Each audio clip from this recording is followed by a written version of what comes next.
Shalom, Israel, Most High in Christ, bless. Officer Daniel here, and today we're going to go over a class titled, Will Black Women Disrespect a Black Messiah? Will Black Women Disrespect the Black Messiah? So, as y'all can see, and I'm not so much touching on what we see occurring in today's world, but as we see those things, what manner of people we ought to be, right? So give me the first scripture, Romans chapter 15 and verse 4. And then as we dive into the class, you'll start to make sense of the title if you didn't already. Read that when you get it. Romans chapter 15 and read verse 4. Romans chapter 15 and verse 4. For whatsoever things were written aforetime were written for our learning, that we through patience and comfort of the scriptures might have hope. So that was the mission. That was the mission of the enemy, to make sure that we're not informed on the things that were written aforetime. That's why the Lord put in the scriptures. Give me Isaiah chapter 46, read verse 9. We're going to read this over and over and over and over again. I know Christians may say, well, the Bible's outdated.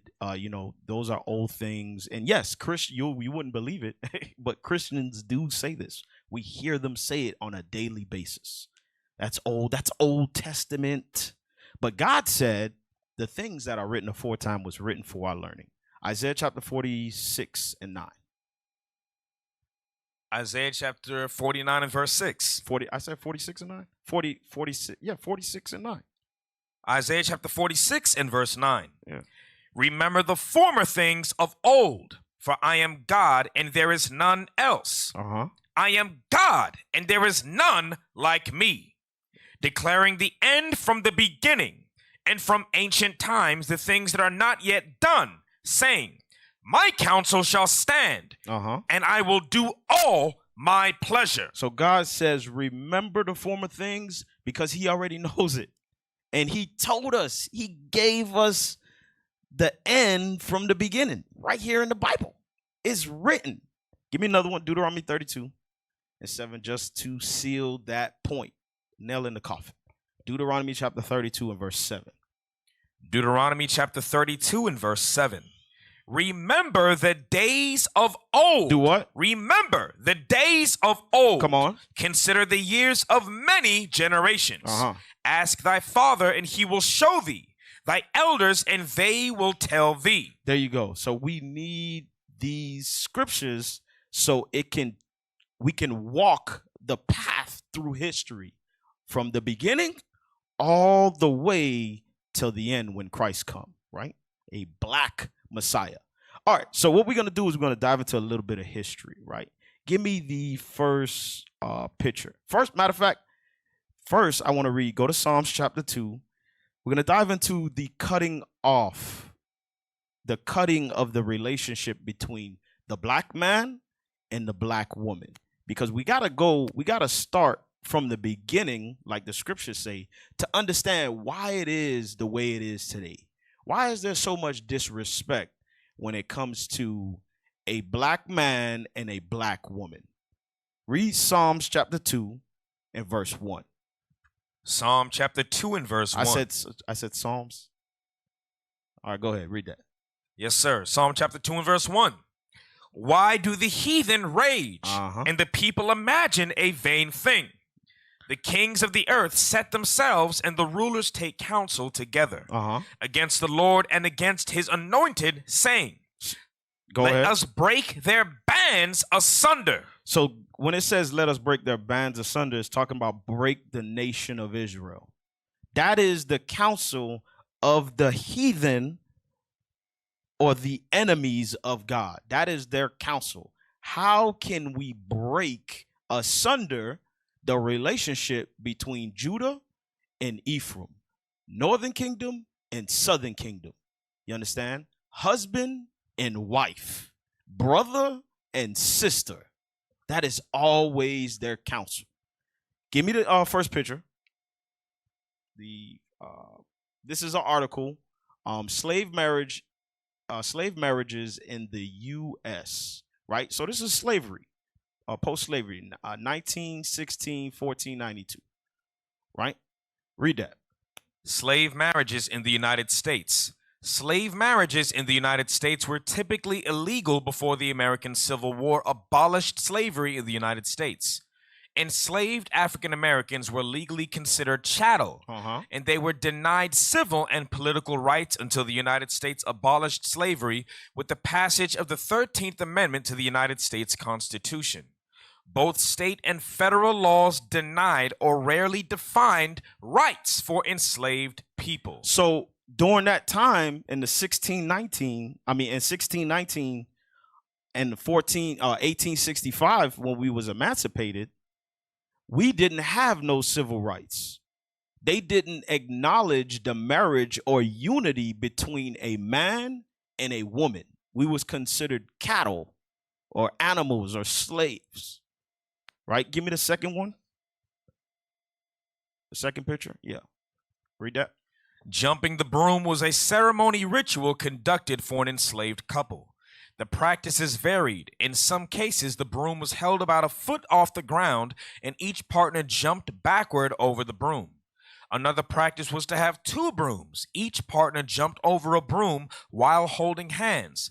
The ritual helped couples feel more married. It said the ritual helped couples feel married.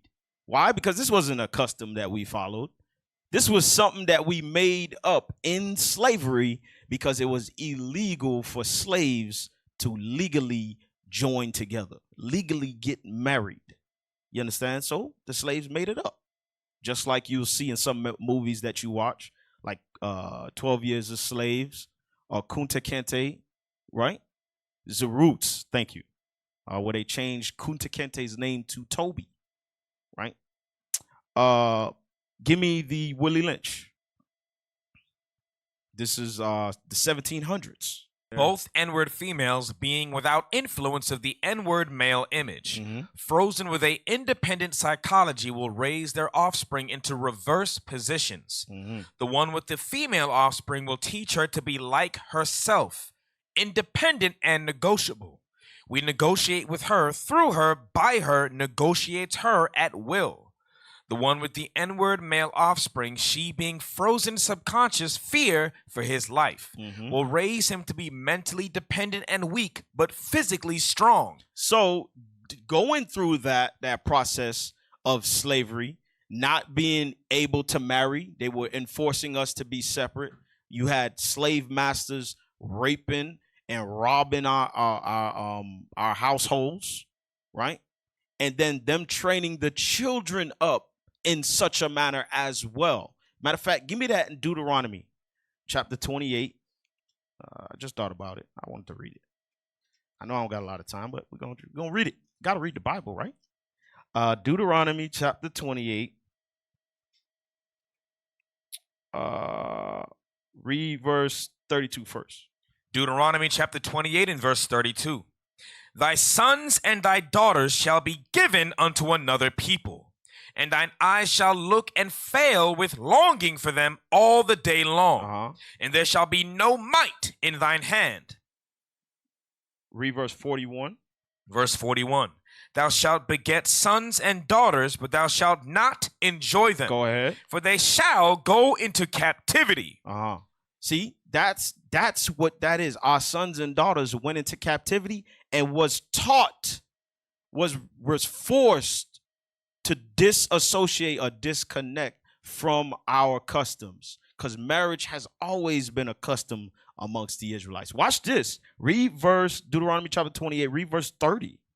Verse 30. Thou shalt betroth a wife, and another man shall lie with her. Read it again. Thou shalt betroth a wife, and another man shall lie with her. So that's why they didn't even consider your marriage. They didn't even have no care for it. Why? Because the slave master slept with your wife one night, and then he gave her back to you the other night.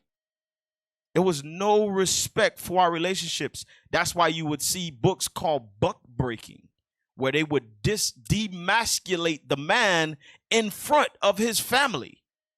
That's what we had to go through during this time period in the 1619 through 1865. It probably continued a little bit after that too, right? And the 1700s, during the time of Willie Lynch. Go back to the Willie Lynch letter. Read on. Where we left off at, I think, is we negotiated with her. We negotiate with her, through her, by her, negotiates her at will. The one with the N-word male offspring, she being frozen subconscious fear for his life, will raise him to be mentally dependent and weak, but physically strong. In other words, body over mind. Now, in a few years, when these two offsprings become fertile for early reproduction, we will mate and breed them and continue the cycle. That is good, sound, and long-range comprehensive planning. There you go. The cycle continues. The training of the slave continues. Give me Psalms chapter 83. Psalms chapter 83. So that's us coming out of slavery. Watch this. I got a little bit more. Read Psalms chapter 83, and then right after this, I want those pictures, those images. Verse 3, sir? Yes, sir. Psalm chapter 83 and verse 3. They have taken crafty counsel against thy people and consulted against thy hidden ones. Go read verse 2. I want to know who did it. Verse 2. For lo, thine enemies make a tumult. So who's the enemies according to God? Give me Nehemiah chapter 5. Who is the enemies? Because I know a Christian could be watching. Trying to jump in the comment section and all that. Whatever. It's the devil. It's Satan. No! It's who God say he is. Nehemiah chapter 5 and read verse 9. Nehemiah chapter 5 and verse 9. Also I said, it is not good that ye do. Ought ye not to walk in the fear of our God because of the reproach of the heathen? The who? The heathen. That's all other nations. That's what the heathen means. Go look up a definition. Read a dictionary. God, would you read a dictionary? Come on. Of the reproach of the heathen, our enemies. Our who? Our enemies. That's the enemies, according to God. Go back. Psalms 83. So God is talking about the heathen, the other nations, every nation outside of Israel. Come on. Psalm chapter 83 and verse 2. For lo, thine enemies make a tumult, and they that hate thee have lifted up the head. They have taken crafty counsel against thy people and consulted against thy hidden ones. What is the counsel that they have taken? Verse 4. They have said, come and let us cut them off from being a nation, that the name of Israel may be no more in remembrance. So that's just a little of what we experience about Bible prophecy coming to pass. Just a little, not respecting the marriages, right? Of the enslaved, you understand? Then training the children up to do the exact same thing. Watch this. Give me the images of us coming out of slavery after the emancipation, right? After 1863. So this is how the black families look. Now I'm not advocating for the dang Edomite suit or whatever, and the curling, the perming of the hair, whatever you're doing. I don't know, but just compare this, and you can go through a couple more. I got a couple more of those images. You could compare this to what we have now. The black family that we have now. This was the steps of that indoctrination. Because hold on, don't move that picture. You can see this picture, right? Look at the back. It's a Christmas tree. That's the beginning stages of the crafty. Well, it's not the beginning, but it's going into the crafty counsel of taking these enslaved people and completely wiping them out, setting the man against the woman, Judah, northern kingdom against southern kingdom, Judah against Ephraim. That's the breaking asunder, breaking the bands of the brotherhood. Go ahead and then give me the last one and read that one. Imagine Cat brought this out on FCN. It's a good picture. I like it. Imagine how much propaganda it took to convince women that this is oppressive. That's what they have convinced women now. That a loving husband coming home from work and embracing his wife and children is oppression. Because she cooking. She at home cooking, and that is oppression. And that's what our sisters fall for the trick bag. They fell for the trick bag. Hey, play the video. This is a video by a brother named Dr. William Dion James. He wrote a book called Black Supremacy, right? I haven't read the book yet, but I like the clip. He was on Jesse Lee Peterson's show. Jesse Lee, you know, he likes to interview and stir up strife amongst brothers with different ideologies than he may have, right? But play that clip.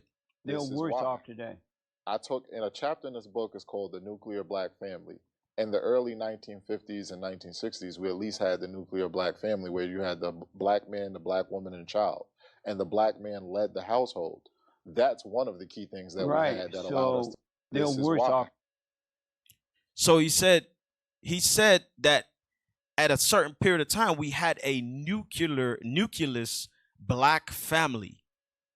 And through the oppression, that has changed. We no longer have that family sight to see now. So children can look at a whole family, a father and a mother building together, loving one another, training them how to love their future husbands and wives. We don't have that in our society today.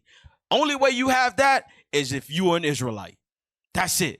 If you're not in an Israelite congregation, you don't see that solid family structure anymore. You understand? Because the mission by the enemy has succeeded in the black community. Give me this is another method. So after we endured being slaves, not being able to join together in marriage, being oppressed, raped, and robbed, right, through the 1600s all the way up to the 1900s, we also had to end, our sisters did. They also had to endure this. Give me the next screenshot. Feminism. The feminist movement. Read that. The feminist movement is broadly divided into 4 waves. The first wave occurred in the late 19th and early 20th centuries, focusing on women's suffrage and legal rights. The second wave began in the 1960s, addressing broader social and cultural inequalities. The third wave emerged in the 1990s, responding to and building on the second wave. Finally, some argue that a fourth wave began in the 2010s, characterized by digital activism and intersectionality. So that's just, it says it started in the 1900s. So right out of slavery, right out of, we couldn't join together in unity, we couldn't marry ourselves together, we couldn't keep God's commandments. You understand? Give me that in Hebrews. This is what they stopped us from doing. Hebrews, you should know what I want, man. 13. Hebrews chapter 13 and verse 4. Marriage is honorable in all, and the bed undefiled. Come on. But whoremongers and adulterers God will judge. You think they didn't know that? You think they didn't know that God held marriage to a high esteem? You understand? So that's why they didn't allow us to do it in slavery. And then they caught our sisters coming right out of slavery in the 1900s. Let's hit them with feminism. Let's set them up. You understand? Give me the Wikipedia. The history of feminism. Scroll down. Let me see. Hold on. Let me look what I want. I don't want the whole thing. Scroll down. Oh, the waves. Give me the waves. Go up. Scroll up. Scroll up. Scroll up. No, up. Are you scrolling too fast? I can't see nothing. It's to the top. Let's say first wave. There you go, right there. First wave of feminism. Right. You scrolled away from it. Yeah, right there. There we go. Read that. First wave of feminism of the 19th and early 20th century. First wave feminism of the 19th and early 20th centuries focused on overturning legal inequalities, particularly addressing issues of women's suffrage. Second wave feminism, 1960s to 1980s, broadened debate to include cultural inequalities, gender norms, and the role of women in society. So the first wave, they said they were addressing women's suffering. They said, just like we showed in the picture that Cap pulled out on FCN, They said, well, the task that women had during the 1900s was oppressive. You understand? You being home, taking care of your kids, and making sure your husband has something to eat when he gets home after a long, hard day of work was oppressive. Second wave was now, okay, y'all can't say that we can't do certain things that you men can do. That's fact. You understand? What are you talking about? I could go to the gym and lift a certain weight that my wife can't. How you gonna tell me she could do everything I could do? That's fact. She can't. Go ahead, read on. Third wave feminism, 1990s to 2000s, refers to diverse strains of feminist activity, seen by third wavers themselves both as a continuation of the second wave and as a response to its perceived failures. Fourth wave feminism, early 2010s to present, expands on the third wave's focus on intersectionality, emphasizing body positivity, trans inclusivity, and an open discourse about rape culture in the social media era. So that's going into body shaming. That's going into over-sexualizing, right? You putting them, now they got all these video vixens. Y'all remember that period when it was just talking about video vixens and how they always had the same video vixens in every music video. And then stripper rap came out right after that. There was like, I saw videos. It's like, why are the video vixens getting paid less to do the exact same thing when they can just grab the mic and they twerk for their own video? It's crazy work. This world is crazy. You understand? That was it on that? Or did I have one more wave? Did we read the last wave? That was the fourth wave? All right, perfect. Give me no, hold on. Let's address the feminism because it's biblical. Go to Jeremiah chapter 31. Feminism. Feminism is in the Bible. Jeremiah chapter 31. And we're going to read 22. Jeremiah chapter 31 and verse 22. How long wilt thou go about, O thou backsliding daughter? For the Lord hath created a new thing in the earth. Come on. A woman shall compass a man. See that? So God prophesied that there was going to be a period in time where society was going to set up the black woman. Nobody cared about the white woman. She was irrelevant in the feminist movement. I'll tell you that right now. The white woman knows that her white counterpart is superior to her. The only one that's in the trick bag is the black woman. And I'm going to prove it. I got the proof. So you can't tell me I'm wrong, right? Because why you're saying, oh, well, why can't us women be empowered? Because that's not your place. Give me 1 Corinthians chapter 11. It's out of order according to God. Nobody's saying you can't go get a career. You can get a job. My wife got a job. What you talking about? You being an adult has nothing to do with you being a feminist and desiring to be over a man. I'm going to say it again just in case you didn't understand.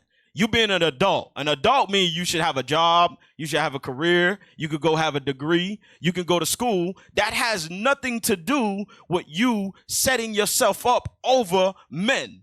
You understand? That's called being an adult. Read that. 1 Corinthians chapter 11 and 3. 1 Corinthians chapter 11 and verse 3. But I would have you know that the head of every man is Christ. And the head of the woman is the man. See, the head of the woman is who? Is the man. That's what God set up. That's what God established. That's the order right there. Y'all brothers all right. I'll tell you right now, y'all all right with me. We on a roll. That's what God set up. You understand? But he prophesied that role, that order would change. And we witnessed it. We're witnessing it. It's Bible prophecy becoming biblical history. And we're going through it. Give me the next video. Watch this. It's not, we got our sisters. Our sisters are aware that this is happening. So you can't just say, well, he's what is it? What do they say about men that talk about women? A misogynist, yes. Oh, he's a misogynist. All right, we'll get a sister to tell you. Give me the sister. Give me the sister. She say, hold on, read the title, man. Black women have become paid government agents. Y'all spies, man. Y'all are spies. I'll tell you right now, if your wife is a feminist, she's a spy. She worked for the enemy. Play the video. The majority of Black women are not queens. You are paid government agents. You are empowered, but not in the way that you think. You teamed up with the government via government assistance, child support, legal violence, and they weaponized you against your own community and your own men. They sold you on being strong and independent, but really they just isolated you and set you up for further manipulation and failure. The system didn't free you. It actually programmed you to fight against your own, disrespect your men, and not respect your elders. You traded family for funding, and while you celebrate your freedom, your house just is slowly burning down, actually rapidly. Unfortunately, you're not raising children, you're actually programming them. Your daughters are repeating the same cycles as you, becoming baby mamas, involved in sugar daddy culture, whole culture, all of the above. And then your sons lack leadership, discipline, and self-control. So just no order at all, just all dysfunction, emotionality, and rage. You became the perfect weapon to inject the dysfunction right directly into your children, so they don't have to do it because you're doing it for them. But then you brag about your degrees and how you're the most educated and independent and strong and how you guys can take care of yourself, but your children can't read. All right. She going in, man. Hey, that is and it's true. It is true for a lot of our sisters. You understand? That's why we need the scriptures. Because why?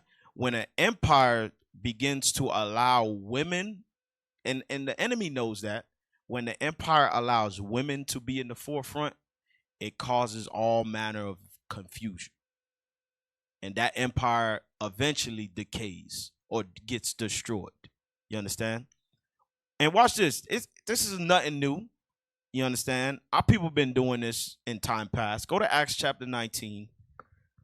Acts 19 and read verse 24. The book of Acts, chapter 19 and verse 24. For a certain man named Demetrius, a silversmith, which made silver shrines for Diana, brought no small gain unto the craftsmen, whom he called together with the workmen of like occupation, and said, Sirs, ye know that by this craft we have made our wealth. Moreover, ye see and hear that not alone at Ephesus, but almost throughout all Asia, this Paul hath persuaded and turned away much people. So there was this smithman was in the city, and they made money off of making statues of Diana. Because why? She was some big thing during that time. You understand? Just like what we have, like you'll go and watch Wonder Woman. We got pictures of that. Just type in Wonder Woman or Diana. Her name is Diana, right? Or you got the Statue of Liberty. Understand? You got all them women on Avengers. I don't know none of their names, but whatever. You know, these are all the same traits of feminism. There you go. Feminism being pushed on our people today. Because who watches most of this stuff? Our people. You understand? Type in women in the Avengers. Just type in that. I remember seeing one screenshot where they had all the women in front, I guess in the last war or something like that. Yeah, there you go, right there. It's feminism. All of it. There you go. Feminism. It says feminism in indie, I guess indie movies. India. Okay, there you go. It's the same thing. Go back. Read it again. Verse 26. Moreover, ye see and hear that not alone at Ephesus, but almost throughout all Asia, this Paul hath persuaded and turned away much people, saying that they be no gods which are made with hands. So Paul was preaching in Ephesus that Diana was not a god. Just like we tell you today. Those are animated characters. You got women turned superheroes. They flipping 255-pound men, putting them on their back. Women can't do that. That's not reality. That is a movie, man. Come on, read. So that not only this our craft is in danger to be set at naught, but also that the temple of the great goddess Diana should be despised. Right. Read on. And her magnificence should be destroyed, whom all Asia and the world worshipeth. So the people in Ephesus said when they heard Paul preaching that Diana ain't no god, there's only one true God, the God of Abraham, Isaac, and Jacob, they said this guy is preaching destruction to our goddess. Read on. And when they heard these sayings, they were full of wrath and cried out, saying, Great is Diana of the Ephesians. And the whole city was filled with confusion. And having caught Gaius and Aristarchus... No. Read verse 29 again. Verse 28. 29. Verse 29. And the whole city was filled with confusion. It says, in the whole city, because of the cry out for Diana, it caused confusion. Not because of the act. I'm talking about because of the worshiping of Diana. It caused confusion. Why? Go to 1 Corinthians chapter 14. I know my time is ticking. I'm going to speed up. 1 Corinthians 14, read verse 34. 1 Corinthians chapter 14 and verse 34.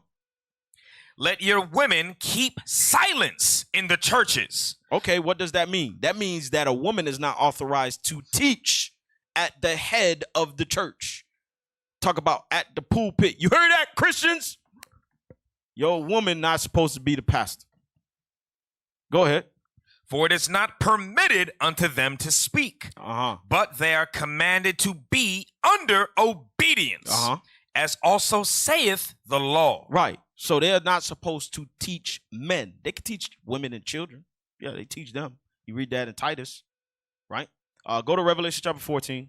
So in that sense, having this same spirit pushed on us now to our women, you got some brothers, this is the reaction, some brothers simp out, and they go along with the brothers and sisters that was in Ephesus. Great is Diana.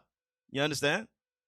Or you got some brothers that don't know how to deal with the disrespect from the black woman. So give me the one in Revelations. This is the simp brother. And then we get the other one. Revelation chapter 14 and verse 4. Verse 4. These are they which were not defiled with women, for they are virgins. They are pure. These are they which follow the Lamb whithersoever he goeth.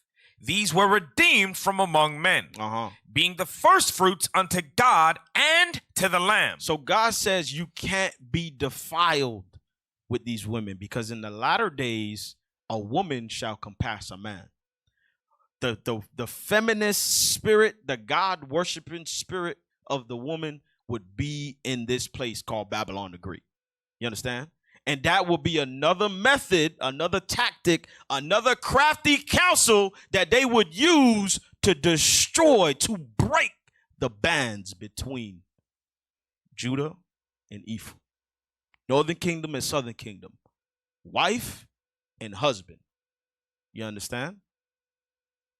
That's what they would do. Because why? A strong nation is built off of strong families. A strong house. Give me the other video. The most dysfunctional thing coming out of the black community. Yeah. Look at that. Just hold on. Look at the picture. Remember we was looking at the picture coming out of slavery. Look at the picture today. These are the pictures that we have today. And this is nice. It's not nice. I'm just saying it's better than what we can. It's better. I can find a lot worse stuff. You understand? I can find a lot worse stuff coming out of the black community. That's what I'm saying. But this is bad. It's not nice. It's terrible. You got brothers little brothers. You got little children throwing up gang signs. You understand? Women with stuff all showing. Blonde hair. Play the clip. She got blonde hair, but she said something that got that sound like some sense. That is coming out of the black community right now is the behavior of black women and the behavior of their children. Black women have dismantled the core of the community, which is family and structure and stability, and replaced it with chaos and control and confusion. And they don't want to build with black men, but have no problems aligning themselves with the government. Not only do they align themselves with the government, but they push all of the government's agendas, whether it's feminism, BLM, LGBTQ, welfare, whatever it is. If it's detrimental to the home, black women will be behind it. That's what we read. That's what we read in the feminist movement Wikipedia article. One wave started with the oppressive state of the black women and the things that they were required to do in the house. The second wave was the arguing about the ability and job status of black women. The third wave was the introduction of transgender. You understand? This is what they use. They use that spirit to introduce other manners of sin, to add sin upon sin and push it to you blacks, Hispanics, and Native Americans, who are the Israelites. They use it to destroy you Israelites. And such, give me Ezekiel chapter 16, read verse 44. Because I'm not going to say, oh, we just talk about the black. Yes, we talk about the black woman. Right now, it's about the black woman. Right? Read that. Ezekiel chapter 16 and verse 44. Behold, everyone that useth proverbs shall use this proverb against thee, saying, as is the mother, so is her daughter. Give me the video. Give me the video. It says, God says, as the mother is, so will the daughter be. Watch this. Play it. This is why we have clips like this on social media. Play it. Real quick, right? Pay close attention to.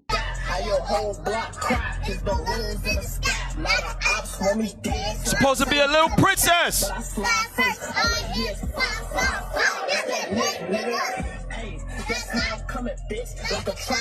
She's in a music video. And you know who driving? I guarantee you I know who's driving. I don't want me to tell you. I don't know. 9 times out of 10, though, it's who the topic is addressed. I put my money. That's what I'm betting on. I don't know who's driving, but I'm putting my money on that. I'm telling you right now. You understand? So God says, as is the mother, so is the daughter. This is what we are training our children up to do coming out of slavery. You have lost your protection. You have lost your hedge. You understand? And this is the craftiness that you are falling for now. And these women, I mean, these women that's training up these kids, our young our young daughters, they grow up to be like this. Next video. These are the women. These are the women that are creating these types of women. It's been 30 days we've been married. You haven't changed nothing into my name. You haven't put the house in my name. You haven't put the insurance in my name. And then you got like everybody else is on as a beneficiary. I can't. No, you cannot be sick.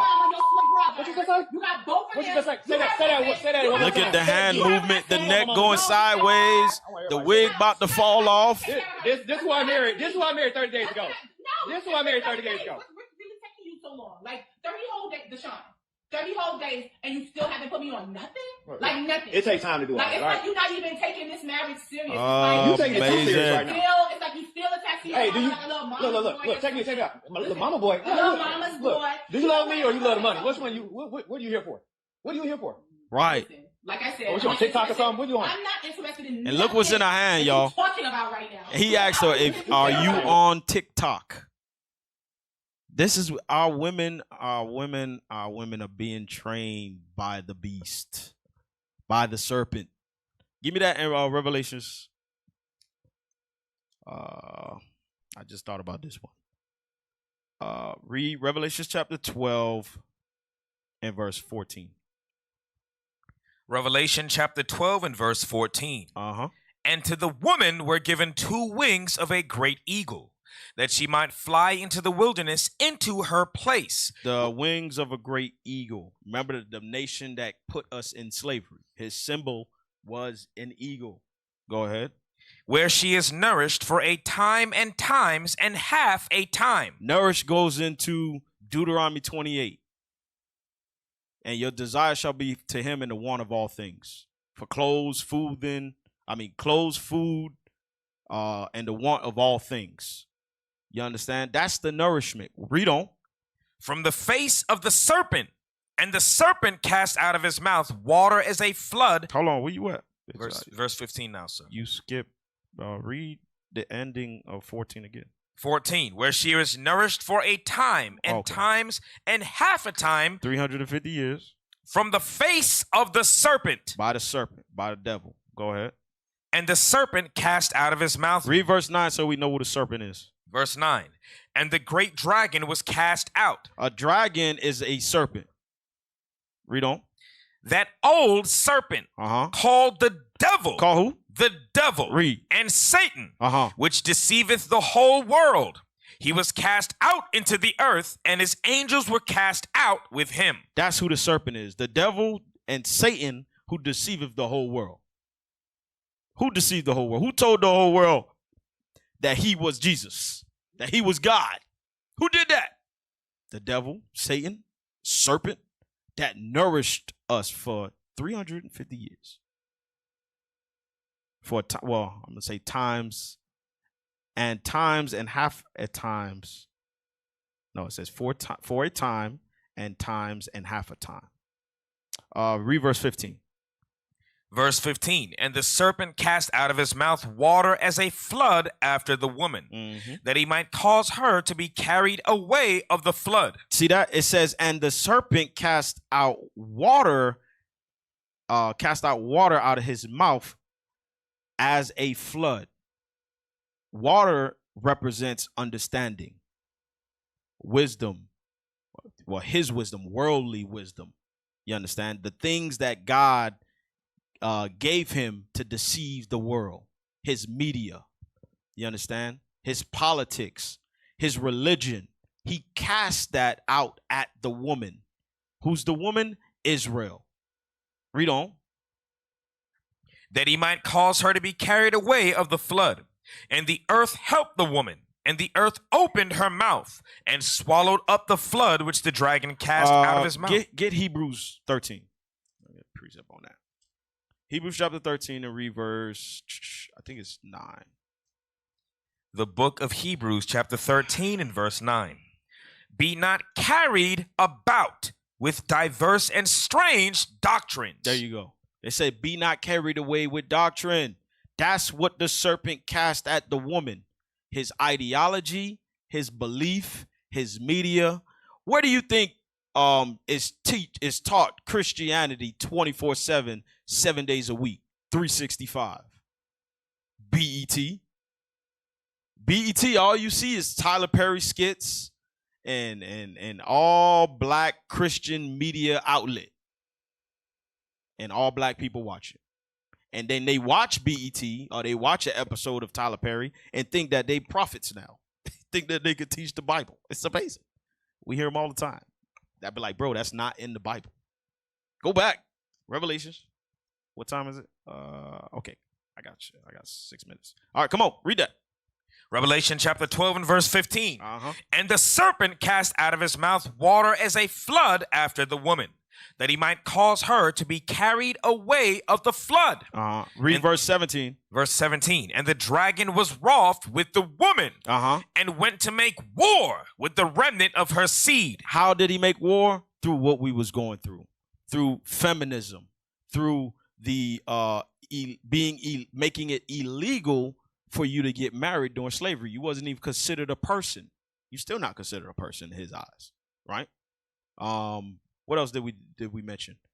The destroying of the black family, putting the man out of the house. You understand? Setting the woman up against the man. Now the woman, the black woman, only needs a black man for finances, for money, to take care of her. She don't actually love him. You understand? He just there. He there for support. That's why a majority of the women now, they say, what do you bring? What do you offer? I want you got to have 6 figures. What is it? 6 figures, 6 feet, and 6 something. 6 pack? That's what it is? I don't know. That's 666. Satan. That's what they asking for. They asking for Satan. Give me the next video, man. I got 2 more. Come on, make it quick. Play that. On white people's floors. And you know, I'm going to say this out loud. Jesus, who is most black women's husband. There you go. And when she talk, hold on, stop. She talking about the black Jesus. She talking about that Jesus right there. That's why the black woman don't respect the black man that she sleep next to every night. Because she respect him. She respect that Jesus right there. Play it again, man. Some good stuff.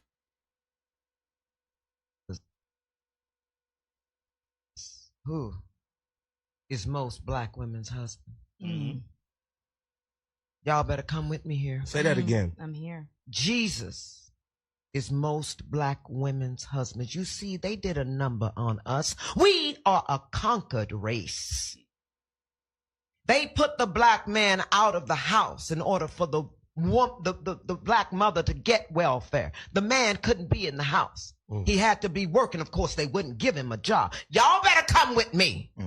We come from some shit. You hear it? These women. You hear it? That's it. It say, sister, y'all have something that y'all have to work on as y'all see these days wind down. That spirit, that Eve spirit is still in you, and you have to fix it. And this is how we know it's in you. Give me the last video. Give me the last video. This is how we know it's still in you. Play that. You putting first your son, your father, or your husband? My son. These millennials, y'all. First, my father, then my husband. My son, and then my daddy, and then my husband. My son. And then who? My father, then my husband. Why the husband last? Let me know something. Because regardless, if me and him together or not, my daddy and my son or not, she don't even care if he there. She said, if he there or not, who cares? You could be there, you could go, you could pick up your stuff and leave. What is Beyonce? To the left, to the left. You understand? This is what our sisters have been indoctrinated. This is the millennials, y'all. This is what came after every single thing we just went over from slavery. This is what we got now. This is what we got to work with. We need to get these sisters to repentance before the black Messiah returns. Come on, play it. Yeah, so fuck it. Just fuck it. Son and husband. Oh, my son, my husband, then my dad. My son, my father, my husband, yeah. Okay, why y'all put husband last? Let me know something. I love my daddy and I love my son. I can't. I birthed my son. Why wouldn't he be first? And my daddy, like, that's my daddy. Come on. You my husband. Husband, son, father. There you go. I feel like if I get married. Turn it off. The last sister got it right. Right? Because you're going to be there. You better put some respect. Give me Matthew 19:5. Put some respect on it, man. Talk about he going to be there if he going to be there. That's why a lot of sisters end up single mothers. Because that's how they feel about that black man that's with them. Single mothers. Matthew 19:5. Matthew chapter 19 and verse 5. And said, for this cause shall a man leave father and mother, and shall cleave to his wife, and they twain shall be one flesh. That's who God says. Leave your father and your mother alone. Nobody's telling you that if you love your husband, you're not supposed to love your mother and your father. You understand? But it's you. If you're dealing with a righteous husband, and then you got a righteous father, you go to your father about your husband. Who do you think your father going to tell you to go talk to? You better go talk to your husband. That's what he going to tell you. That's what the Bible say, Matthew 18. Come on, man. All right. So, wind it down. It says, give me the class title again. It says, give me the thumbnail. Will a black woman disrespect a black, it said, will black women disrespect a black Messiah? You understand? And there's going to be a day and time when all women are looking for a black man. Go to Google. I was going to look for this earlier, but I didn't get a chance to add it. And just type in U.S. versus Iran. Just type in that. U.S. versus Iran. There you go. It's thousands and thousands of articles so you sisters can know the time that we are in. It's war. That's what time it is. It's time for war. These nations are preparing and gearing up for war. There's thousands of articles on it. Our bishops and our deacons been going over this for years, and the captains been going over this for years. And in that day, you are going to need a black man. Give me Isaiah chapter 32 and read verse 2. Isaiah chapter 32 verse 2, and then I got Isaiah 13, and I'm done. Isaiah chapter 32 and verse 2. And a man shall be as an hiding place from the wind, and a covert from the tempest, as rivers of water in a dry place, as the shadow of a great rock in a weary land. God says you're going to need a black man. He's going to be a protection, a hiding place. 13 and 4.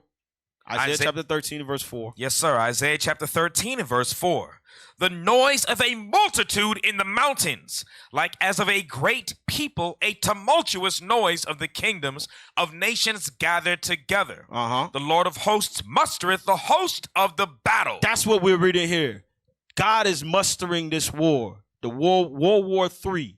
The war with nukes. He's mustering it. Read on. They come from a far country, from the end of heaven, even the Lord and the weapons of his indignation, to destroy the whole land. Read 9. Behold, the day of the Lord cometh, cruel both with wrath and fierce anger, to lay the land desolate, and he shall destroy the sinners thereof out of it. Verse 12. I will make a man more precious than fine gold. Read. Even a man than the golden wedge of Ophir. So God says in that day, you're going to look for that man of gold. You understand that? So I've been Officer Daniel. This has been your class. Will a black woman disrespect a black Messiah? Shalom. What is a nation?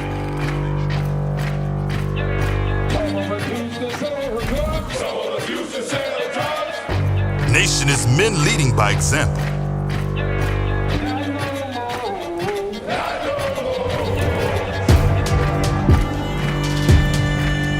Nation is family.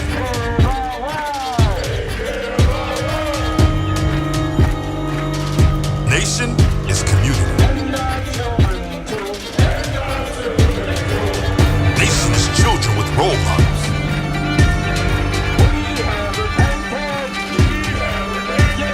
Nation is unity.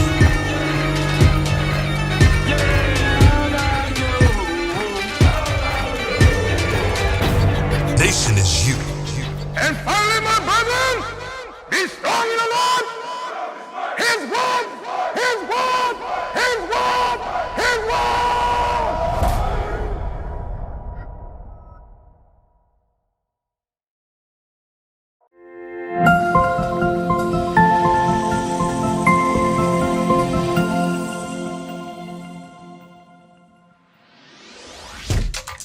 Shalom, Israel. This is Bishop Nathaniel. I want you to know that you can view all our Sabbath classes live on IUIC TV. That's right, I said on IUIC TV. Download the app today. Shalom.